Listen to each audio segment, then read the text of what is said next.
Rinkome čia tam, kad pareikalautume iš valdančiųjų vykdyti tautos jiems suteiktą mandatą ir išsivaduoti iš Lenkų rinkimų akcijos uzurpacijos.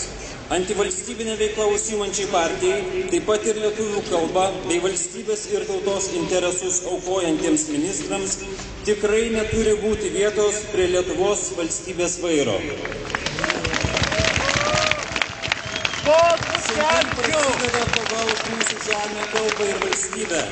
Šiandien prasideda ir dar vienas šį kartą jau tikras tautos atbudimas. Sovietinių įpročių Lietuvą pardavinėjantis valdantieji tegul išgirsta. Šis atbudimas bus nesustabdomas.